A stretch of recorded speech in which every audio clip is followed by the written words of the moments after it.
الحمدللہ رب العالمین والصلاة والسلام علی سید الانبیاء والمرسلین اما بعد فاعوذ باللہ من الشیطان الرجیم بسم اللہ الرحمن الرحیم۔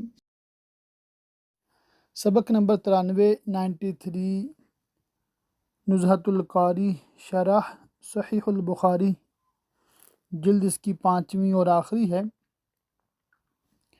اور سیکنڈ ہاف اللہ کی رحمت سے ہم پڑھ رہے ہیں۔ آج کتاب الحوض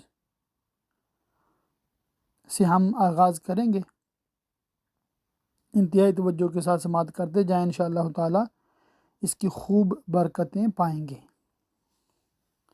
حوض کے لغوی معنی گھڑے کی ہیں، اور عرف میں اس سے مراد خاص وہ گڑھے ہوتے ہیں جو پانی اکٹھا کرنے کے لیے بنائے جاتے ہیں، اور احادیث میں اس مقام پر وہ مخصوص حوض مراد ہے جو اللہ عز و جل نے اپنے حبیب صلی اللہ تعالی علیہ وآلہ وسلم کو عطا فرمایا، جس سے قیامت کے دن پیاسوں کو سیراب فرمائیں گے۔ اس کا نام کوثر ہے، اور وہ آج مخلوق ہے، جس کی دلیل یہ ہے، ارشاد فرمایا اِنَّا أَعْطَيْنَاكَ الْكَوْثَرَ، ہم نے آپ کو کوثر عطا فرمایا ہے۔ اگر مخلوق نہ ہوتا، یعنی بنایا ہوا نہ ہوتا، تو عطا فرمانا درست نہ ہوتا۔ حوض کوثر صراط کے پہلے ہے یا بعد، یعنی پل صراط سے پہلے ہے یا بعد؟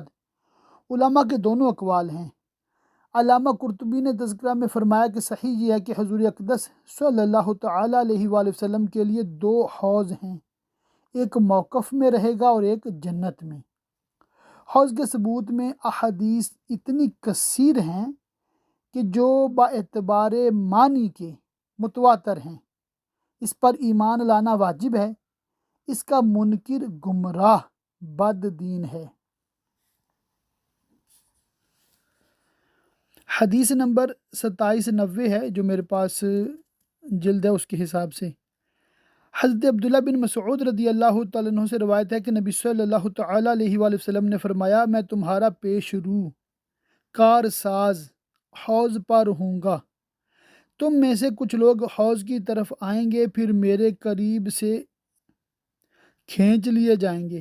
میں عرض کروں گا، اے رب، یہ میرے اصحاب ہیں۔ تو کہا جائے گا، آپ کو نہیں معلوم کہ آپ کے بعد ان لوگوں نے کیا نئی چیزیں پیدا کیں؟ اس کی شرح سنیے۔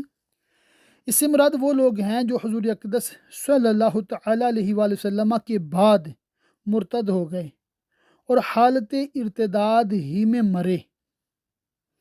وہابی اس حدیث سے استدلال کرتے ہیں کہ حضور اقدس صلی اللہ علیہ وسلم کو جمیع ما کان وما یکون کا علم نہیں تھا، ورنہ ان لوگوں کو پہچان لیتے۔ اس کا جواب یہ ہے کہ یہ واقعہ قیامت کے دن واقع ہوگا، اور حضور اقدس صلی اللہ تعالی علیہ وسلم نے اپنی حیات ظاہری میں اس کی خبر دے دی، یعنی کہ ہونا قیامت کو ہے اور خبر حضور اب دے رہے ہیں۔ یہ خود غیب کی خبر ہے، اور اس کی دلیل ہے کہ حضور اقدس صلی اللہ تعالی علیہ وسلم کو قیامت کے دن ہونے والے واقعات کی خبر ہے۔ رہ گیا اس وقت ان لوگوں کو نہ پہچاننا۔ یہ کثرت ازدحام اور قیامت کے پریشان کن احوال کی بنا پر عدم توجہ کی وجہ سے ہے، یہ عدم علم کی دلیل نہیں۔ سبحان اللہ۔ پچھلے لیکچر میں میں نے کہا تھا کہ سنی جب بھی بات کرتا ہے اللہ کی رحمت سے نبی کریم صلی اللہ علیہ وسلم کی تعریف و توصیف کرتا ہے، اور وہابی جب بھی بکتا ہے وہ جہالت والی باتیں کرتا ہے، گمراہی والی باتیں کرتا ہے۔ تو صرف اور صرف دین آپ نے سنی بریلوی علماء سے سیکھنا ہے۔ اللہ کی رحمت سے انشاءاللہ تعالی دنیا آخرت کی بے شمار بھلائیاں پائیں گے۔ حوض کوثر کے حوالے سے پھر اور مزید روایتیں ہیں کہ اس کی لمبائی کتنی ہے، چوڑائی کتنی ہے۔ یہ حدیثیں آپ خود سے ایک نظر دیکھ لیجئے گا، میں ان کو ریکارڈ ساریوں کو نہیں کروں گا۔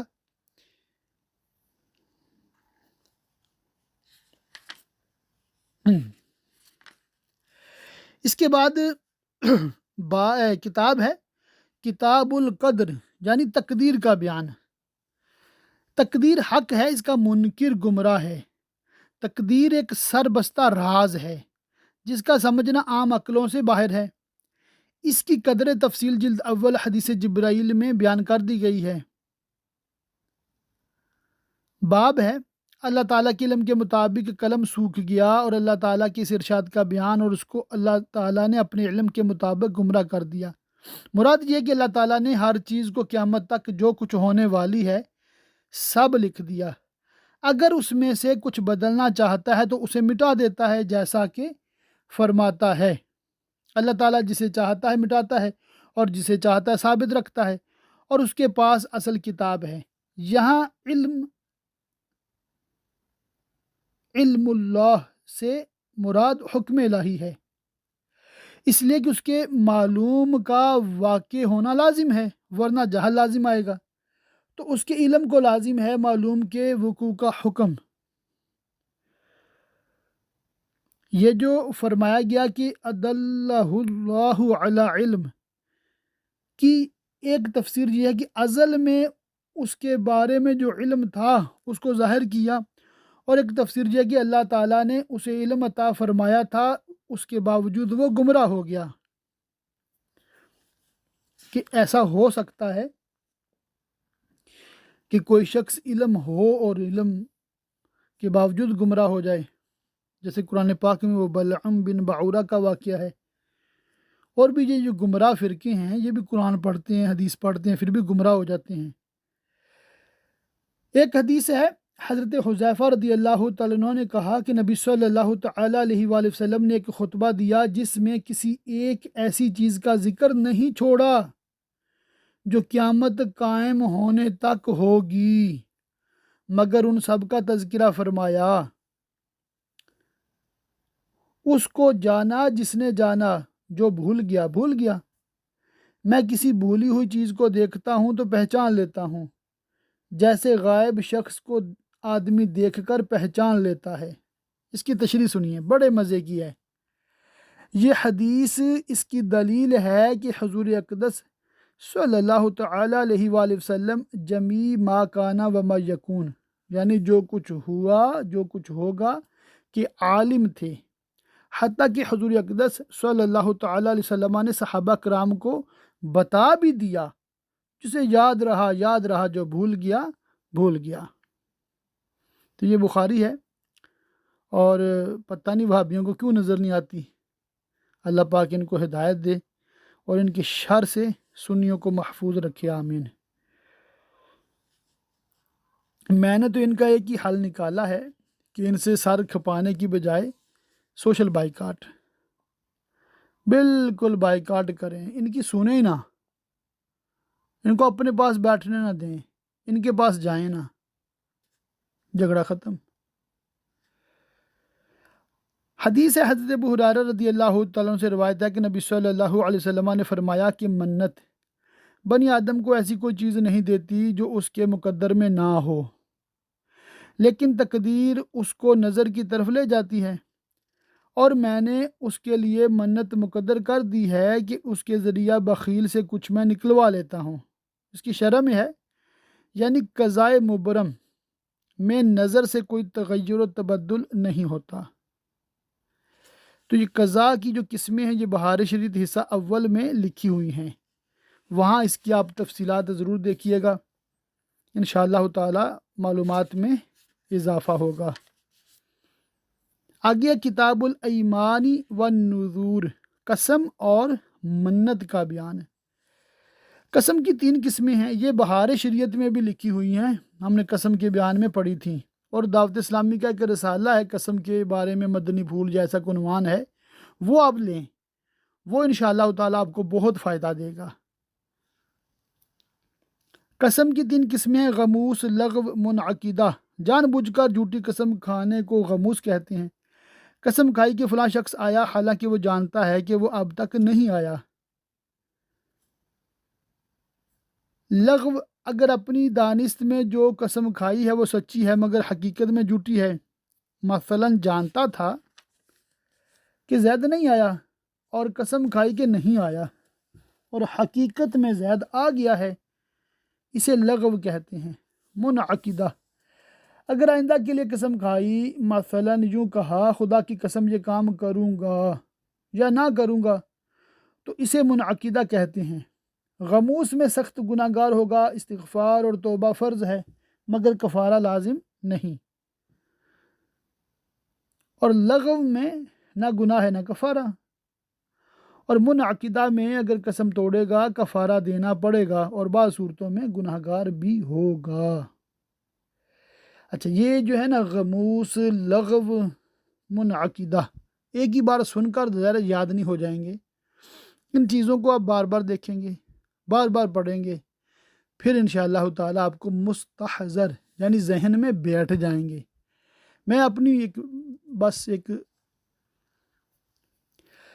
حدیث پاک ہے، عبد الرحمن بن سامورہ رضی اللہ تعالیٰ عنہ نے حدیث بیان کی کہ نبی صلی اللہ تعالیٰ علیہ وسلم نے فرمایا، اے عبد الرحمن بن سامورہ، امارت کا سوال نہ کرنا، اس لیے کہ اگر سوال کے بعد تجھے امارت دی گئی وہ تیرے ہی سپرد رہے گی، اور اگر بغیر مانگے دی گئی تو تیری مدد کی جائے گی، اور جب تو کوئی قسم کھائے اور دیکھے کہ اس کا غیر اس سے بہتر ہے تو اپنی قسم کا کفارہ دے دے اور وہ چیز کر جو بہتر ہے۔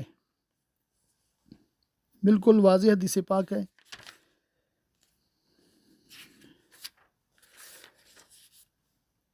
اس میں بھی روایات تقریباً ملتی جلتی ہم معنی ہیں، تو اس لیے میں سبھی ریکارڈ نہیں کر رہا۔ حدیث ہے 28-15، ام المومنین حضرت عائشہ صدیقہ رضی اللہ تعالیٰ عنہا سے روایت ہے کہ فرمایا، جس نے منت مانی کہ اللہ کی اطاعت کرے گا تو اس کی اطاعت کرے، اور جو منت مانے کہ نافرمانی کرے گا تو اس کی نافرمانی نہ کرے۔ شرح سنیے، اسی نظر یعنی منت یا قسم کا پورا کرنا واجب ہے جس میں معصیت نہ ہو، اور اگر ایسی منت مانی جو معصیت ہے تو اس کا پورا کرنا حرام ہے۔ اب لفظ فرائض یہ ہم انشاءاللہ تعالی بہار شریعت حصہ جو 20واں ہے نا اس میں پڑھیں گے، یعنی وراثت کی جو تقسیم ہے۔ فرائض فرض سے ہے، اس کو اس لیے یہ نام دیا گیا ہے کہ قرآن میں بعض جو ورثاء ہیں ان کا حصہ مقرر کر دیا گیا ہے، جیسے باپ کا چھٹا، ماں کا چھٹا، جو بیوی کی اولاد نہ ہو اس کے شوہر کا آدھا یعنی نصف، اور جس شوہر کی اولاد نہ ہو بیوی کو چوتھا، اور اولاد ہو تو 8واں۔ اسی طرح بیوی کی اولاد ہو تو شوہر کو چوتھائی، اور جو بچے بیٹے اور بیٹی میں اس طرح تقسیم ہوگا کہ بیٹے کو دگنا بیٹی سے، یعنی کہ 3 حصے کیے جائیں گے، 2 حصے بیٹے کو، 1 حصہ بیٹی کو۔ تو یہ انشاءاللہ تعالیٰ آپ وہاں پر مزید تفصیلات دیکھ لیں گے، چند روایتیں انشاءاللہ تعالیٰ پھر بھی حصول برکت کے لیے پڑھتا ہوں۔ ام المومنین حضرت عائشہ رضی اللہ تعالیٰ عنہا سے روایت ہے کہ جب رسول اللہ صلی اللہ تعالیٰ علیہ وسلم کا وصال ہو گیا تو ان کی ازواج نے ارادہ کیا کہ حضرت عثمان کو حضرت ابو بکر کے پاس بھیجیں کہ وہ ابو بکر سے ان کی میراث طلب کریں۔ تو حضرت عائشہ نے فرمایا کہ کیا رسول اللہ صلی اللہ تعالیٰ علیہ وسلم نے یہ ارشاد نہیں فرمایا ہے کہ ہمارا کوئی وارث نہیں ہوتا، ہم جو کچھ چھوڑیں صدقہ ہے؟ یعنی کہ یہ جو حدیث ہے نا، لا نورث ما ترکنا صدقہ، یہ اہل سنت کی ہاں بہت مطلب اس پہ بات ہوتی ہے، اور شیعہ اس پہ بڑی بک بک کرتے ہیں، اور پھر وہ باغ فدق وغیرہ کے معاملات یا آپ سنتے رہتے ہوں گے، اور معاذ اللہ یہ جاہل لوگ جو ہیں وہ کہتے ہیں کہ حضرت ابو بکر نے جناب صدیقہ رضی اللہ تعالیٰ عنہ کو ان کا حق نہیں دیا وراثت میں سے۔ تو یہ ہمارا یہ مطلب نظریہ ہے اہل سنت کا، جو صحابہ کرام سے ہم نے سیکھا، اور جو قرآن و حدیث کے مطابق ہے کہ انبیاء کرام علیہ السلام کی وراثت نہیں ہوتی، جو وہ چھوڑتے ہیں وہ صدقہ ہوتا ہے۔ تو جس صدیق اکبر نے سیدہ فاطمہ کو نہیں دیا، انہوں نے اپنی بیٹی عائشہ کو بھی کچھ نہیں دیا۔ بات سمجھ آ رہی ہے؟ تو یہ سب سے بڑا جواب ہے۔ پھر اس مال جو نبی کریم صلی اللہ علیہ وسلم کا تھا، ویسے تو سب کچھ آپ کا ہے مگر بظاہر جو آپ کی ملکیت میں تھا، اس کو صحابہ کرام یعنی ابو بکر، عمر، عثمان اسی طرح تقسیم کرتے رہے جس طرح نبی آپ اپنی زندگی میں کرتے تھے۔ اور جناب علی اور جناب حسن انہوں نے بھی اس مال کو ویسے ہی تقسیم کیا، ان کی جو آمدن ہوتی تھی زمینوں کی، جس طرح ان صحابہ کرام نے کیا۔ تو یہ سب سے بڑی اہل سنت کی دلیل ہے کہ اگر یہ مال وراثت ہوتا تو اگر خلفائے ثلاثہ نے نہیں کیا تو حضرت علی ضرور کرتے، انہوں نے بھی نہیں کیا۔ تو یہ آج مطلب شیعہ بک بک کرنے والے کون ہوتے ہیں؟ بات سمجھ آ رہی ہے؟ تو ہمارا بالکل اللہ کے فضل سے جو بھی موقف ہے عین قرآن و حدیث کے مطابق ہے، محض منطق، محض جو مطلب اٹکل پچو سے کام نہیں لیتے۔ اللہ کی رحمت سے بڑا ایک معتدل ہمارا عقیدہ اور نظریہ ہے۔ آگے حدیث ہے حضرت ابن عباس رضی اللہ تعالیٰ عنہما سے مروی ہے کہ نبی صلی اللہ تعالیٰ علیہ وآلہ وسلم نے فرمایا، پہلے فرائض کو اس کے حقداروں کو دو اور جو باقی رہے وہ سب سے زیادہ قریب مرد کے لیے ہے۔ یعنی ترکہ کی تقسیم کے وقت سب سے پہلے ان رشتہ داروں کو حصہ دیا جائے گا جن کا حصہ قرآن مجید میں مقرر ہے۔ یہ سورہ نساء کی آیت نمبر 11 اور 12، یہ آپ پڑھ لیں، زبردست، وہاں سے آپ کو انشاءاللہ تعالی پتہ چل جائے گا۔ یہ جو لوگ ہیں ان کو دینے کے بعد جو بچے وہ اس مرد کو دیا جائے جو میت کا سب سے زیادہ قریبی رشتہ دار ہو، جن کو عصبات کہا جاتا ہے۔ مثلا کسی نے انتقال کیا اور ایک ماں، ایک بیٹی اور ایک چچا اور ایک پھوپھی اور ایک چچا کا بیٹا چھوڑا تو پہلے ماں کو ایک سدس دیا جائے گا، چھٹا حصہ، پھر بیٹی کو نصف، اور جو بچے گا وہ چچا کو ملے گا۔ پھوپھی اور چچا کے لڑکے کو کچھ نہیں ملے گا، پھوپھی کو اس لیے کچھ نہیں ملے گا کہ وہ مرد نہیں عورت ہے، اور چچا کے بیٹے کو اس لیے نہیں ملے گا کہ وہ بنسبت چچا کے دور ہے، یعنی کہ وہ چچا کا بیٹا ہے نا، تو اس کا رشتہ چچا کی وجہ سے ہے، تو چچا قریبی رشتہ دار ہوا، چچا اس کی بنسبت قریب ہے۔ مسئلہ کی صورت یہ ہوگی کہ زیادہ نے انتقال کیا، ماں، ایک بیٹی، ایک چچا، ایک پھوپھی، ایک چچا کا بیٹا چھوڑا، مسئلہ 6 سے بنے گا، یعنی کل ترکہ کا 6 حصہ کر کے 1 حصہ ماں کو، 3 حصے بیٹی کو، 2 حصے چچا کو، پھوپھی اور چچا کے لڑکے کو کچھ نہیں ملے گا۔ تو یہ بہت امپورٹنٹ ہے کہ کس وارث کو ملے گا اور کس کو نہیں ملے گا، اور یہ تقسیم عام طور پہ عام لوگوں کو سمجھ آتی نہیں ہے، ٹھیک ہے؟ اس کے لیے اپنے قریبی سنی حنفی بریلوی مفتی صاحب سے رجوع کیا کریں۔ اور بھی اسی حوالے سے مختلف روایتیں ہیں، میں دانستہ نہیں میں پڑھ رہا، کیونکہ انشاءاللہ تعالی بہار شریعت حصہ 20 میں ہم یہ پڑھیں گے، بالکل آخری 2 لیکچر جو ہوں گے 99 اور 100 میں یہ وراثت کا ہی پڑھیں گے۔ ایک حدیث ہے 28-27 حضرت ابن عمر رضی اللہ تعالیٰ عنہما سے روایت ہے کہ نبی صلی اللہ علیہ وسلم کے زمانے میں ایک شخص نے اپنی بیوی سے لعان کیا اور اس کے لڑکے سے انکار کر گیا، تو نبی صلی اللہ تعالیٰ علیہ وسلم نے ان دونوں کے درمیان تفریق کر دی اور لڑکے کو عورت کے ساتھ لاحق کر دیا۔ یہ لعان کیا ہوتا ہے؟ یہ بہار شریعت میں آپ نے پڑھا تھا، قرآن پاک کی تفسیر میں بھی پڑھا تھا۔ یہ ہوتا ہے کہ معاذ اللہ کسی مرد نے اپنی بیوی کو کسی کے ساتھ زنا کرتے دیکھا، اب اس کے پاس گواہ تو 4 ہے نہیں، اب بیوی کو رجم یعنی پتھر مار مار کے مارا تو نہیں جائے گا، نہ ہی 80 کوڑے مارے جائیں گے، 80 کوڑے تو اس کو ہیں بھی نہیں نا، کیونکہ وہ شادی شدہ ہے۔ تو اب اس کی یہ سزا ہے، یا اس کے ساتھ یہ شوہر کر سکتا ہے کہ اس کے خلاف قاضی کے پاس جا کر رپورٹ کرے، تو قاضی کے پاس جا کر وہ لعان کرے گا اور یہ مطلب اس طرح کہے گا کہ میں نے اس کو دیکھا ہے زنا کرتے، میں سچا ہوں، اگر میں جھوٹا ہوں تو مجھ پہ لعنت، اس طرح کے الفاظ ہیں، 4 بار غالباً وہ کرے گا۔ پھر عورت سے یہ قاضی کہے گا کہ اگر آپ سچی ہیں تو اپنی صفائی میں کچھ کہیں، تو اگر وہ اقرار کر لے کہ ہاں واقعی مجھ سے غلطی ہوئی ہے تو اس کو پھر رجم کر دیا جائے گا۔ اور اگر وہ انکار کر دے اس کو چھوڑ دیا جائے گا، مگر اس کو طلاق ہو جائے گی شوہر سے، اور جو اس کا اس زنا کی وجہ سے بچہ ہوگا وہ اس شوہر کا وارث نہیں ہوگا، وہ عورت کا ہی وارث رہے گا۔ اسی طرح اگر معاذ اللہ کوئی کنواری لڑکی زنا کر لیتی اور اس کے بچہ ہوتا ہے تو وہ بچہ صرف ماں کی طرف منسوب کیا جائے گا، زانی کے لیے مطلب وہ وارث اس کا نہیں بنے گا، یعنی کہ حقیقت میں اس کا بیٹا نہیں ہے۔ اس کے بعد کتاب الحدود ہے، مختلف جو مطلب جرائم ہیں ان کی کیا کیا سزا ہے، یہ بھی بہار شریعت سے تفصیلات آپ پڑھ چکے ہیں، کچھ روایتیں انشاءاللہ تعالیٰ پڑھتا ہوں۔ حدیث 2836 ہے، حضرت صائب بن یزید رضی اللہ تعالیٰ عنہ نے کہا کہ رسول اللہ صلی اللہ تعالیٰ علیہ وسلم کی عہد مبارک میں اور حضرت ابو بکر رضی اللہ تعالیٰ عنہ کی خلافت میں اور حضرت عمر رضی اللہ تعالیٰ عنہ کی خلافت کے شروع میں ہم شرابی کو لاتے تو ہم اسے اپنے ہاتھوں، چپلوں اور چادروں سے مارتے۔ حضرت عمر نے اپنی خلافت کے اخیر دور میں 40 کوڑے مارا۔ اس کے باوجود جب لوگوں نے سرکشی کی اور شراب پیا تو 80 کوڑے مارے۔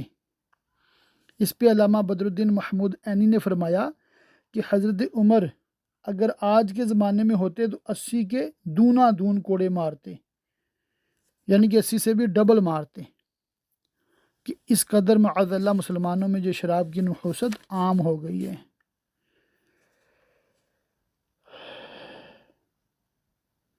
ایک حدیث ہے، اس کو انشاءاللہ تعالیٰ سمجھ لیں۔ حضرت ابن عباس رضی اللہ تعالیٰ عنہ سے روایت ہے کہ نبی صلی اللہ تعالیٰ علیہ وآلہ وسلم نے فرمایا، زانی زنا نہیں کرتا اس حال میں کہ وہ مومن ہو، اور چور چوری نہیں کرتا اس حال میں کہ وہ مومن ہو۔ اس کی مطلب جو شرع ہے نا، آپ اس کو یوں سمجھ لیں کہ ایک مراد یہ بھی ہو سکتی ہے کہ کامل الایمان ہوتے ہوئے کوئی ان گناہوں کا ارتکاب نہیں کر سکتا، یا یہ کہ مومن کی یہ شان نہیں کہ ان گناہوں کا ارتکاب کرے، ٹھیک ہے۔ ویسے یہ گناہ مطلب ظاہر کبیرہ ہیں اور یہ گناہ کرنے کی وجہ سے بندہ گناہ گار ہوا ہے، مگر وہ دائرہ اسلام سے خارج نہیں ہوا، تو یہ اس کی آسان سی شرح ہے۔ ایک حدیث عبداللہ بن عمر رضی اللہ تعالیٰ عنہما سے مروی کہ رسول اللہ صلی اللہ تعالیٰ علیہ وسلم نے چور کا ہاتھ ایک ڈھال کی چوری میں کاٹا جس کی قیمت 3 درہم تھی۔ اچھا، اس میں مختلف روایتیں ہیں اور احناف نے 10 درہم جو منیمم اس کی لمٹ رکھی ہے کہ 10 درہم کے مال کی چوری اگر کوئی کرتا ہے اور وہ ثابت ہوتا ہے تو اس کا ہاتھ کاٹا جائے گا۔ یہ بھی کتاب الحدود جو بہار شریعت میں ہم نے مختلف جرم اور ان کی کیا کیا سزائیں ہیں پڑھا تھا، اس لیے میں اس کو ریکارڈ مزید نہیں کر رہا۔ وقت بھی تھوڑا ہے مگر ایک حدیث طویل ہے اور انشاءاللہ تعالیٰ پوری پڑھنی ہے۔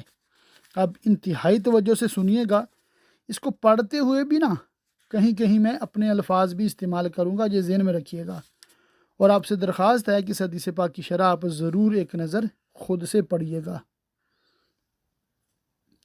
حضرت ابن عباس رضی اللہ تعالیٰ عنہ نے کہا کہ میں کچھ مہاجرین کو قرآن شریف پڑھاتا تھا، انہی میں عبد الرحمن بن عوف بھی تھے۔ سبحان اللہ، عبد الرحمن بن عوف جس صحابہ میں سب سے یعنی کہ مالدار اور عمر میں بھی بڑے تھے، یہ حضرت عبداللہ بن عباس نبی پاک صلی اللہ علیہ وسلم کے یعنی کہ جب وصال ظاہری ہوتا ہے اس وقت غالباً 13 سال یا کم و بیش عمر تھی ان کی، مگر ذہین فتین تھے، علم دین سیکھ لیا تو اللہ کی رحمت سے بڑے بڑے صحابہ کو پڑھاتے تھے، سمجھ رہے بات۔ اور اس سے یہ بھی سیکھنے کو ملا کہ بڑی عمر کے صحابہ بھی دین سیکھنے کے لیے چھوٹی عمر والے کے پاس بیٹھ جاتے تھے، تو اس میں کوئی لمٹ نہیں ہے اسلام میں۔ ہمارا جو عالم کورس اردو اللہ کی رحمت سے، اس میں بھی ظاہر کوئی ایج لمٹ نہیں ہے، اور اکثر آپ میں شادی شدہ حضرات ہیں جن کے بچے بھی جوان ہیں، تو پڑھیں، علم سیکھیں۔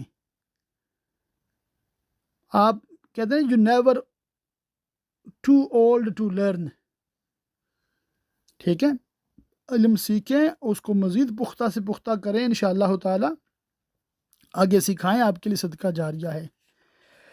پھر فرماتے ہیں کہ مینا میں ان کے پڑاؤ پر تھا اور وہ حضرت عمر بن خطاب رضی اللہ تعالیٰ عنہ کے پاس گئے ہوئے تھے۔ یہ واقعہ حضرت عمر کے اخیر حج کا ہے جو 13 ہجری میں ہوا تھا۔ جب عبد الرحمن لوٹ کر میرے پاس آئے تو انہوں نے کہا تعجب ہے، آج امیر المومنین کے پاس ایک شخص آیا اور اس نے کہا اے امیر المومنین، فلاں کے بارے میں آپ کا کیا خیال ہے جو کہتا ہے کہ اگر عمر مر گئے تو میں فلاں کی بیعت کر لوں گا۔ بخدا ابو بکر کی بیعت اچانک ہی تھی جو پوری ہوئی۔ یہ سن کر حضرت عمر جلال میں آ گئے، پھر فرمایا انشاءاللہ شام کو میں لوگوں کو خطبہ دوں گا اور ان لوگوں کو ڈراؤں گا جو مسلمانوں کے امور کو غصب کرنا چاہتے ہیں۔ حضرت عبد الرحمن نے بتایا، اس پر میں نے کہا اے امیر المومنین آپ ایسا نہ کریں، اس لیے کہ حج کا موسم رذیلوں اور بے وقوفوں کو بھی اکٹھا کر دیتا ہے۔ جب آپ خطبہ کے لیے کھڑے ہوں گے تو یہی لوگ غلبہ کر کے آپ کے قریب ہوں گے۔ مجھے اندیشہ ہے کہ آپ خطبہ میں کوئی بات کہیں جسے لوگ اناپ شناپ اڑا لے جائیں اور اس کو غلط معنی پہنا کر لوگوں تک پہنچائیں۔ آپ ٹھہر جائیں یہاں تک کہ مدینہ پہنچ جائیں۔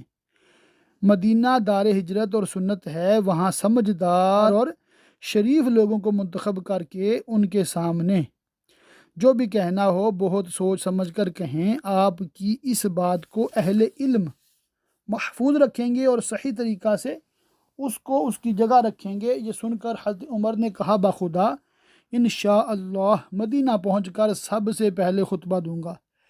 ابن عباس نے کہا کہ ہم مدینہ ذوالحجہ کی اخیر اشرا میں آئے۔ بدھ کے دن جب جمعہ کا دن آیا تو سورج ڈھلتے ہی جلدی سے میں مسجد نبوی میں پہنچا۔ اللہ اللہ، یہ دیکھیں نا عبداللہ بن عباس کو کتنا علم کا نا جنون، یعنی کہ شوق، سبحان اللہ۔ جب میں مسجد میں آیا تو میں نے سعید بن زید بن عمر بن نفیل کو ممبر کے کونے کے پاس بیٹھا ہوا پایا۔ میں ان کے پاس بیٹھ گیا، اتنا قریب کہ میرا گھٹنا ان کے گھٹنے کو چھو رہا تھا۔ تھوڑی دیر نہیں گزری تھی کہ حضرت عمر بن خطاب رضی اللہ تعالیٰ عنہ تشریف لائے۔ جب میں نے ان کو سامنے سے آتا ہوا دیکھا تو میں نے سعید بن زید بن عمر بن نفیل سے کہا آج شام کو یہ ایک ایسی بات کہیں کہ جس کو انہوں نے خلیفہ بنائے جانے کے بعد سے اب تک نہیں کہا ہے۔ انہوں نے میری بات تسلیم نہیں کی اور کہا مجھے امید نہیں ہے کہ وہ ایسی بات کہیں گے جسے اس کے پہلے نہیں کہا۔ حضرت عمر ممبر پر بیٹھے اور جب مؤذن چپ ہو گئے تو کھڑے ہوئے، اللہ کی وہ ثنا کی جس کا وہ اہل ہے، پھر فرمایا اما بعد، میں تم سے ایک ایسی بات کہنے والا ہوں جس کا کہنا میری تقدیر میں لکھا ہوا تھا۔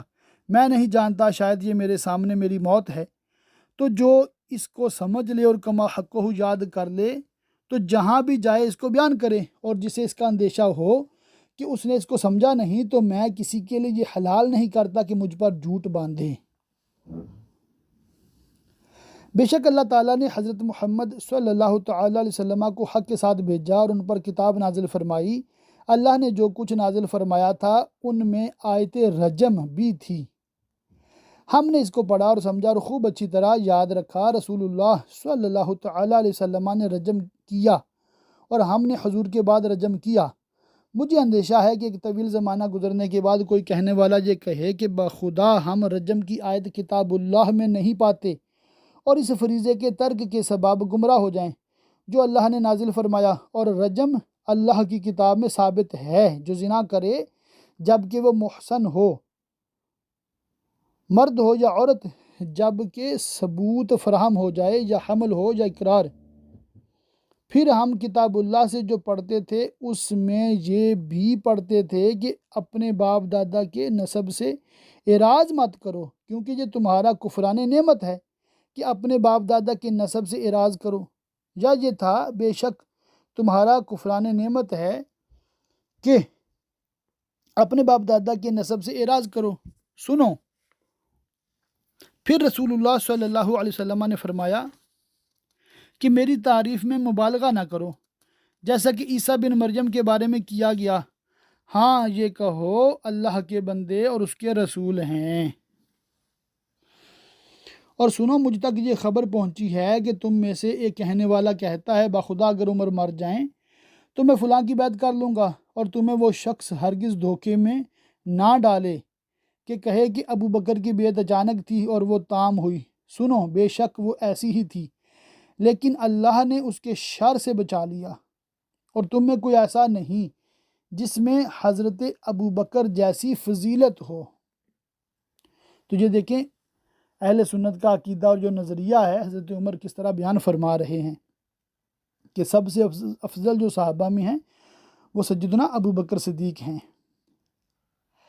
جس نے کسی شخص کی مسلمانوں کے مشورے کے بغیر بیعت کی تو اس کی پیروی نہ کی جائے، نہ اس کے متبعین کی پیروی کی جائے، اس خوف سے کہ کہیں وہ دونوں قتل نہ کر دیے جائیں۔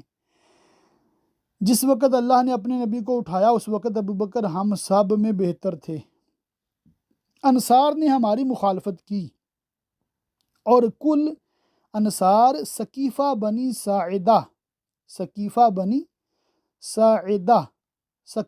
ساعدہ میں جمع ہوئے، اور ہماری مخالفت علی و زبیر اور ان کے ساتھیوں نے کی، اور مہاجرین ابو بکر کے یہاں اکٹھا ہوئے۔ میں نے ابو بکر سے کہا، اے ابو بکر، آؤ ہم ان انصاری بھائیوں کے یہاں چلیں۔ اس کے بعد ہم لوگ چلے۔ جب ہم ان کے قریب پہنچے تو ان کے دو نیک مرد ہم کو ملے اور بتایا کہ پوری قوم کس پر متفق ہو چکی ہے۔ ان دونوں نے پوچھا، اے مہاجرین کی گروہ، کہاں کا ارادہ رکھتے ہو؟ ہم نے کہا، ہم ان انصاری بھائیوں کے یہاں جانا چاہتے ہیں۔ تو ان دونوں نے کہا، ان کے پاس نہ جاؤ، تو تم پر کوئی حرج نہیں، تم خود اپنے معاملے کا فیصلہ کر لو۔ میں نے کہا، بخدا ہم ضرور جائیں گے۔ اس کے بعد ہم چلے اور ثقیفہ بنی ساعدہ میں انصار کے پاس آیا۔ میں نے دیکھا کہ ایک صاحب کمبل اوڑھے ان کے بیچ میں ہیں۔ میں نے پوچھا، یہ کون ہیں؟ لوگوں نے بتایا، یہ سعد بن عبادہ ہیں۔ میں نے پوچھا، انہیں کیا ہو گیا ہے؟ لوگوں نے کہا، انہیں بخار آ رہا ہے۔ ہم تھوڑے ہی دیر بیٹھے تھے کہ انصار کے خطیب نے شہادتین پڑھی اور اللہ کی وہ ثنا کی جس کا وہ مستحق ہے۔ اس کے بعد اس نے کہا، اما بعد، ہم اللہ کے انصار اور اسلام کے لشکر ہیں، اور تم اے مہاجرین کی گروہ تھوڑے چند نفر ہو، اور تمہاری قوم کے چند لوگ اپنی قوم سے جدا ہو کر ہمارے پاس آئے ہیں اور چاہتے ہیں کہ ہمیں جڑ سے اکھاڑ دیں اور حکومت ہم سے چھین لیں۔ جب وہ خاموش ہو گئے تو میں نے چاہا کہ کچھ بولوں، اور میں نے ایک مضمون ذہن میں سوچ لیا تھا جو مجھے بہت اچھا لگ رہا تھا۔ میں چاہتا تھا کہ اسے ابو بکر کے سامنے بیان کر دوں۔ میری منشا یہ تھی کہ انصار کے خطیب کی بات سے انہیں جو غصہ وغیرہ آیا ہوا ہو اسے کچھ دور کر دوں۔ جب میں نے چاہا کہ بولوں تو ابو بکر نے کہا، جیسے بیٹھے ہو بیٹھے رہو۔ میں نے یہ ناپسند کیا کہ انہیں ناراض کروں، اس لیے چپکا بیٹھا رہا۔ اب ابو بکر نے بات کی۔ وہ مجھ سے زیادہ متحمل اور باوقار تھے۔ بخدا انہوں نے میں نے جو کچھ سوچ رکھا تھا اس میں سے ایک بات بھی نہیں چھوڑی۔ انہوں نے سب بداہتاً کہا، اس کے مثل یا اس سے بھی بہتر، یہاں تک کہ چپ ہوئے۔ انہوں نے یہ کہا، اے انصار، تم نے اپنے جو فضائل بیان کیے تم اس کے اہل ہو، اور یہ چیز یعنی خلافت سوائے قبیلہ قریش کے کسی اور کے لیے سوچی بھی نہیں جا سکتی۔ قریش ہی پورے عرب میں نسب اور گھر کے اعتبار سے افضل ہیں۔ میں تمہارے لیے ان دو آدمیوں میں سے ایک پر راضی ہوں کہ ان میں سے ایک کی بیعت کر لو جس کی بھی چاہو۔ انہوں نے میرا یعنی حضرت عمر کا اور ابو عبیدہ بن جراح کا ہاتھ پکڑا، یہ بھی وہیں بیٹھے ہوئے تھے۔ ابو بکر نے جو کچھ کہا ان میں سے سوائے اس کی اور کوئی بات مجھے ناپسند نہیں ہوئی۔ بخدا مجھے یہ زیادہ پسند ہے کہ مجھے آگے کر کے بغیر کسی گناہ کے میری گردن اڑا دی جائے، بنسبت اس کے کہ ایسی قوم کا امیر بنوں جن میں ابو بکر ہوں۔ ہاں، موت کے وقت میرا نفس مجھے بہکا دے تو دوسری بات ہے، اس وقت ایسا نہیں۔ دیکھیں حضرت عمر رضی اللہ تعالیٰ عنہ کو خلیفہ بنانے کی بات حضرت ابو بکر فرما رہے ہیں، تو یہ کیسی بات فرما رہے ہیں؟ کہتے ہیں کہ اس کے بجائے مجھے قتل کر دیا جائے، مجھے پسند ہے، مگر ابو بکر کے ہوتے ہوئے مجھے خلیفہ نہ بنایا جائے۔ سبحان اللہ۔ اس کے بعد انصار میں سے ایک صاحب نے کہا، اس کا جو ذیل محقق ہوں اور عزیق مرجب ہوں، ایک امیر ہم سے ہو اور ایک امیر تم سے ہو، اے قریش کی گروہ۔ اس کے بعد شور بہت ہونے لگا، آوازیں بلند ہو گئیں، یہاں تک کہ مجھے اختلاف کا اندیشہ ہوا۔ یہ دیکھ کر میں نے کہا، اپنا ہاتھ پھیلاؤ اے ابو بکر۔ انہوں نے اپنا ہاتھ پھیلایا اور میں نے ان سے بیعت کر لی، اور مہاجرین نے بیعت کر لی، پھر انصار نے ان کی بیعت کر لی، اور ہم سعد بن عبادہ پر غالب آ گئے۔ انصار میں سے ایک شخص نے کہا، تم نے سعد بن عبادہ کو مار ڈالا؟ میں نے کہا، سعد بن عبادہ کو اللہ نے مار ڈالا۔ اچھا، یہ الفاظ دیکھیں نا، حضرت عمر کے تھوڑے سخت ہیں نا، مگر ظاہر بڑے ہیں تو اس طرح کے الفاظ وہ کہیں تو کوئی مسئلہ نہیں ہے، ٹھیک ہے، ان کا ایک انداز ہوتا تھا۔ حضرت عمر نے کہا، بخدا ہم جس معاملے میں پڑے ان میں سب سے قوی ابو بکر کی بیعت ہے۔ ہمیں یہ ڈر تھا کہ اگر ہم قوم کو چھوڑ دیں اور اگر کسی کی بیعت نہ ہو تو کہیں یہ لوگ ہمارے بعد ان میں سے کسی کی بیعت کر لیں، اس کے بعد پھر ہم یا تو ایسی بات میں ان کے تابع ہو جائیں جو ہمیں پسند نہیں، یا ہم ان کی مخالفت کریں تو فساد ہو۔ مسلمانوں کے مشورے کے بغیر کسی شخص سے جو بھی بیعت کرے تو نہ اس کی پیروی کی جائے نہ اس کے متبعین کی، اس اندیشے سے کہ کہیں دونوں قتل نہ کر دیے جائیں۔